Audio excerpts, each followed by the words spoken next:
Good morning students, hope everyone is doing well and your Christmas vacation went on well. So we are back on track and we are starting with the new chapter. So plant physiology is already over with the plant growth and development. Now we are moving into animal physiology. So functions of animals. So in this unit we are going to discuss about various systems, okay, in human beings and what are the different systems and how it is working. All those things we are going to discuss. For your information, as I've already told you, digestion chapter is not included. It has been excluded this year, this academic year. So we are directly moving into the next chapter and the name of the chapter is breathing and exchange of gases. Okay, so what is the chapter? It's breathing and exchange of gases. Now when you are seeing this breathing and exchange of gases, so just now recently discussed about respiration in plants. So you know what is the difference between the term breathing and respiration, isn't it? So what is breathing? Breathing, as I've already told you, it is a physical process, just taking in air rich in oxygen and giving out air rich in carbon dioxide. So that process we call it as what we call them as breathing. So there is no biochemical reactions and all taking place. It's just a physical phenomenon. Because of difference in pressure and volume, you can find gases are entering in and gases are moving out. More oxygen containing gas gets in, more carbon dioxide containing gas goes out. So this is a simple physical phenomenon, breathing. And what is respiration? While we were using the term respiration, we use the term cellular, isn't it? So where is this respiration taking place? It is respiration is taking place inside the cell. So whether it is a plant or whether it is an animal, it doesn't matter. Respiration takes place within the cell and hence the term what we refer to as is cellular respiration. Okay. So cellular respiration, that also we have discussed in detail. Now when we were discussing about plants, I told you there is no particular system for respiration, but in case of animals they do have a particular system.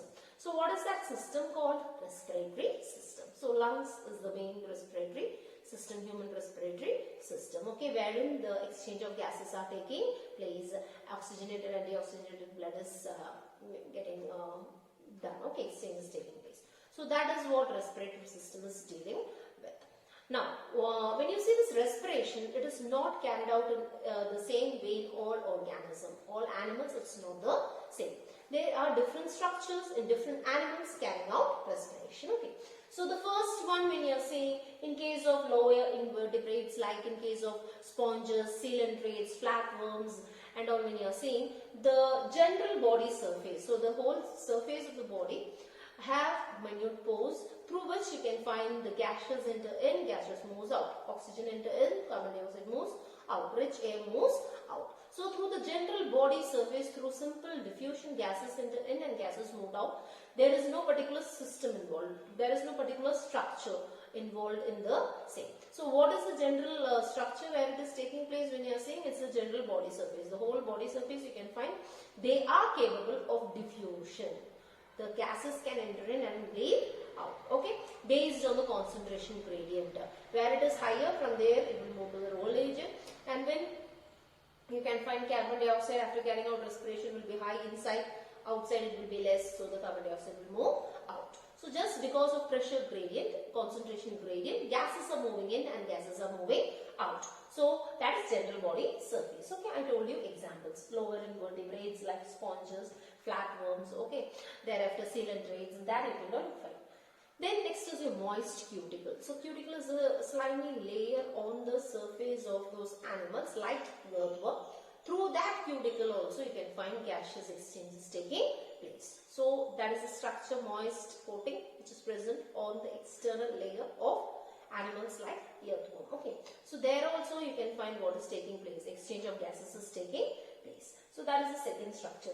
Third is your trachea. Okay, so what is trachea? So when you are seeing the insects and all, like cockroaches and all, you are seeing, they are having one opening on the sides. These opening we call it as spiracles. Okay, so from there a tubular structure will be arising. These tubular structures we call it as the tubules, tracheal tubes, which is entering into the main one, that is the trachea. Okay, so you can find gases are entering in through these tubes. Gases are leaving out also through these tubes. Based on concentration, oxygen will be entering. After entering in the cells, respiration is carried out, carbon dioxide is released. Carbon dioxide through diffusion, it will be moving out. So this is by simple diffusion through tubes. The things are getting in and the things are moving out. So this tubular structure, which are present mostly in case of insects, you can find, we name them as tracheal tubes, trachea, through which you can find the gaseous exchanges taking place. Okay, so throughout their body you can find these tubes will be present with the openings on the ends. Okay, through the opening the things will be getting in, and after respiration the gases will be moving out. So that is the next structure, that is trachea or the tracheal tubes, especially in case of insects. Then you can find gills. Gills you have seen in fishes and all, gills are present.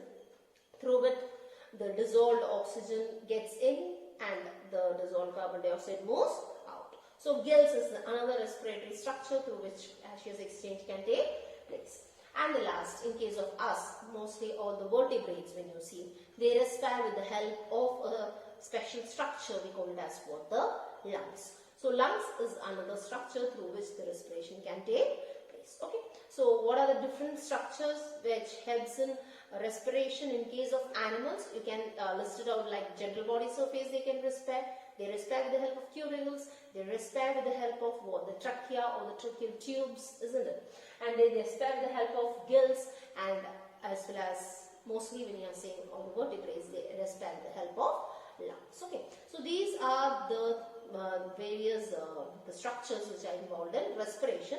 Here when I am using the term respiration, just make sure that it is only breathing. Okay, what is taking place? Exchange of gases is taking place. Okay, through these structures.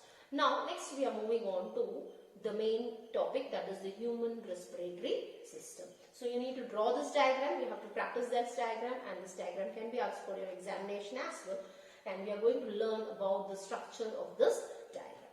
Now when you are seeing the human respiratory system, it consists of lungs, isn't it? So a pair of lungs are present.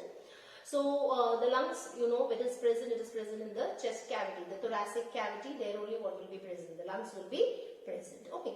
So this lungs, when you are seeing, it is present in a cavity called as thoracic cavity. One more thing, it is being covered by some protective sheets. Okay. So what are they? When you are seeing at the back, it is the backbone, the vertebrae is present. What is present? The vertebrae. Okay.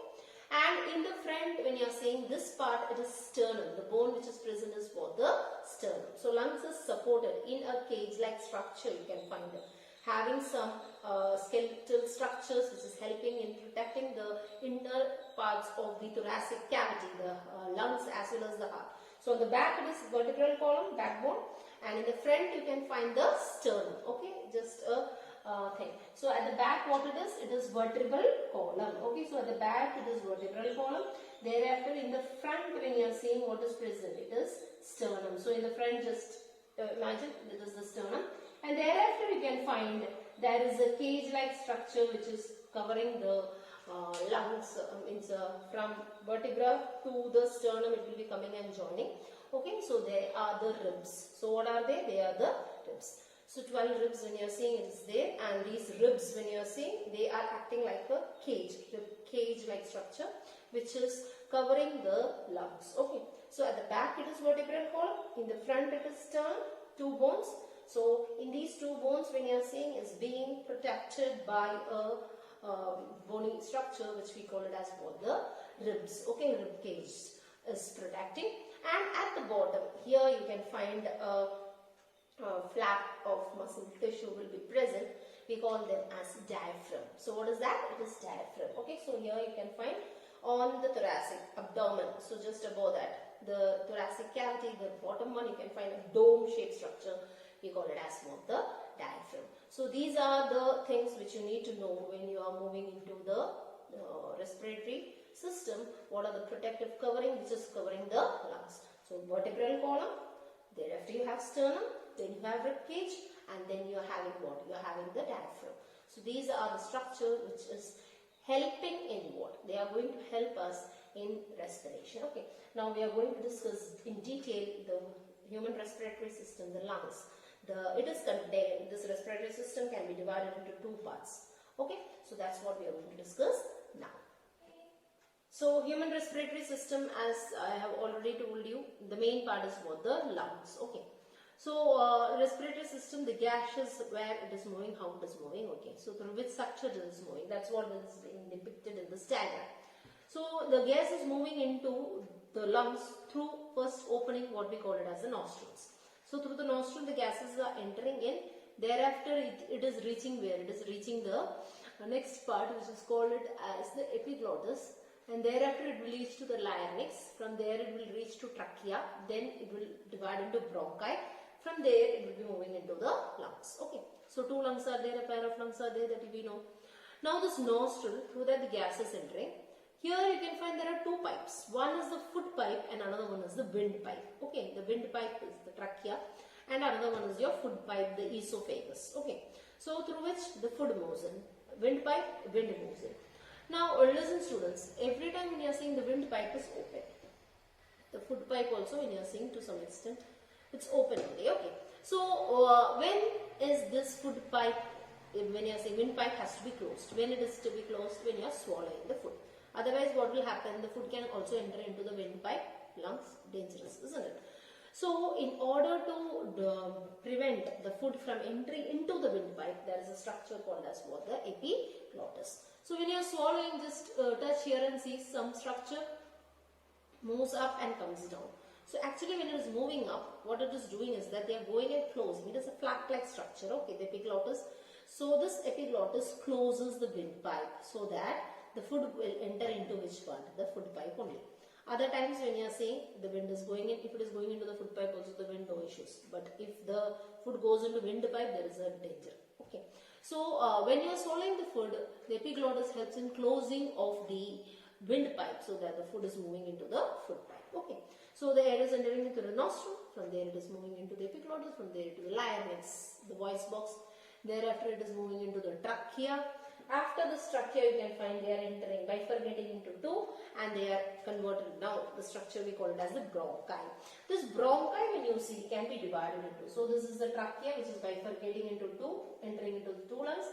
The first bifurcation, the first part we call it as the primary bronchi. What do we call them? We call them as the primary bronchi. Okay, so this is primary bronchi. From the primary bronchi the division we call it as what? One small division. So as you go it becomes smaller. So this second division we call it as the secondary bronchi. From there you can find the next division. So that division we call it as the tertiary bronchi. So you are having primary bronchi first division. From there the division secondary bronchi. From there the division tertiary bronchi. From there also one division is there. So that division, so from the tertiary bronchi the division is more minute. So this one we call it as the bronchioles. What do we call them? Bronchioles. Okay. So primary bronchi. So this is primary bronchi. Thereafter you can find the secondary bronchi. From there the division, when you are seeing this division from the secondary bronchi, the division we call it as what? We call them as the tertiary bronchi.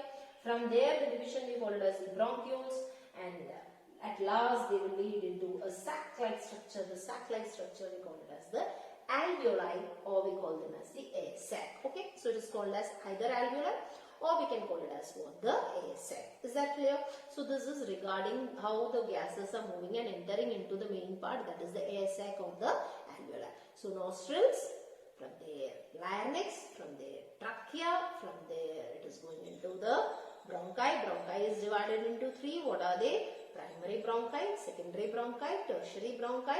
From there it will move into a minute tube called as bronchioles. From there it will be reaching the air sac. Is that clear? So it's fine. So primary bronchi, secondary bronchi, tertiary bronchi, bronchioles, air sac. Okay. So this is the passage what they are forming. So that is what is being drawn over here. Now this lungs is present in a cavity. Okay, where it is present in a cavity. So this cavity we call it as the chest cavity or thoracic cavity. What do we call them? Chest cavity or the thoracic cavity. Okay. At the back of this part, when you are seeing here, the lungs is being protected here. There is a system, that is the skeletal system is protecting the lungs, inner part. The lungs as well as the heart is being protected in this thoracic cavity. The support system at the back is your backbone. So imagine this is the backbone. Okay. And in the front, you can find in the thoracic cavity, to some extent, there is a bone. So that bone we call it as the sternum. So this pen is the sternum. Okay. So this is the backbone and this one is the sternum. Okay. So sternum, smaller one we can take. So this is the sternum. Okay, so this is the backbone. Now when you are seeing this, from here one structure is moving and coming till the sternum. So that one we call it as what? The rib cage. What do we call that? Ribs, isn't it? So at the back it is vertebral column, backbone, and the front it is sternum. From the sides you can find one structure arising from the vertebral column and coming to the sternum and joining. The bottom ones will not join, 12 ribs are there. So when you are seeing the ones which are coming from the back and joining those, what we call it as? We call it as the rib cage or the ribs. So this vertebral column, sternum, ribs are tracting what? The heart as well as the lungs. At the bottom you can find a muscular structure present, dome-shaped flap-like structure present. This dome-shaped flap-like structure we call it as what? This is separating the thorax with the abdomen. So this part we call it as the diaphragm. What do we call them? Diaphragm.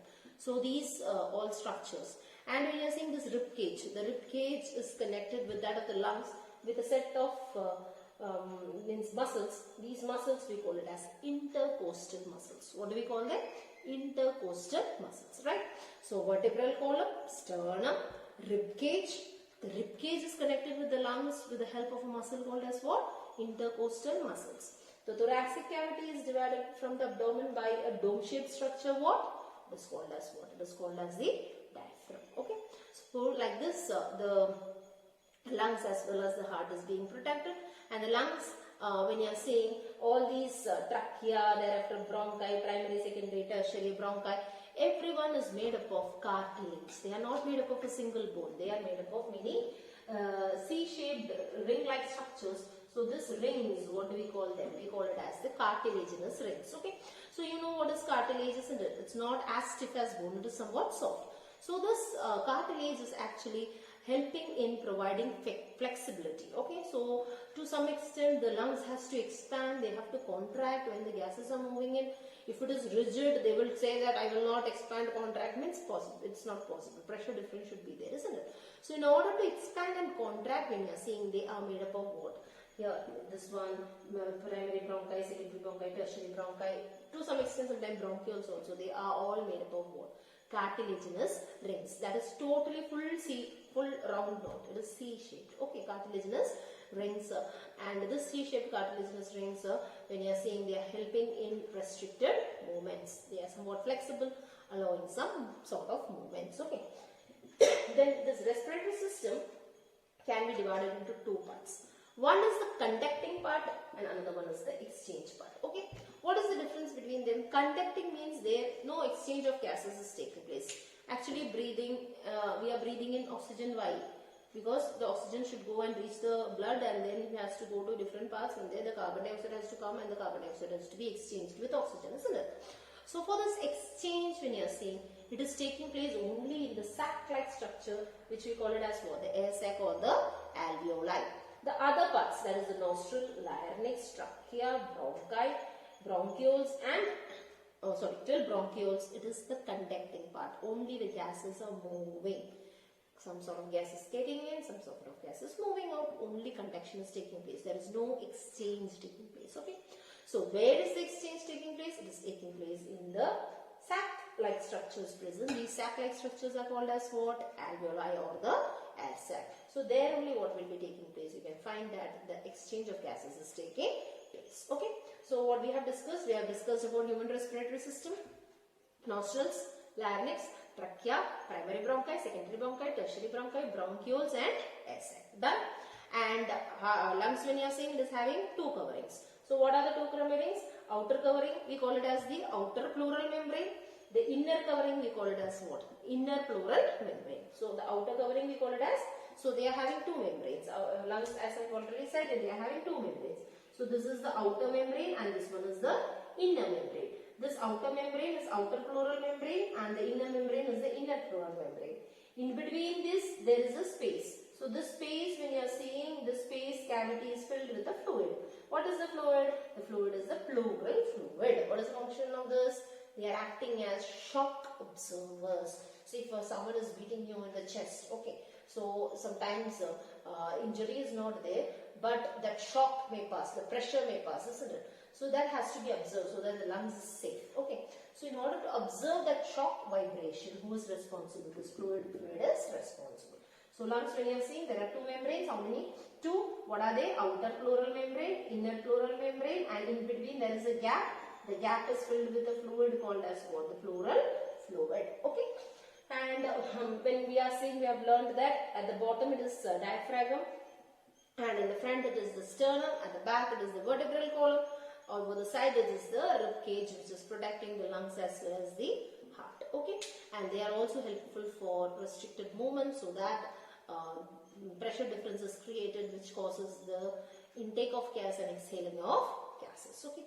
So this is regarding your human respiratory system, and we discussed about the two parts of the respiratory system. One is the conducting part, through which the gases is being moving, and another one is the exchange part, where exchange of gases is taking place. The oxygen is being exchanged with that of the carbon dioxide. Okay, so this is what we are dealing with today. So for today, what you have to do is that you have to jot down all these points. You have to draw this diagram from your text neatly, and you have to label the parts and learn the parts, and you see to it that you are clear with the introductory part, that is the human respiratory system.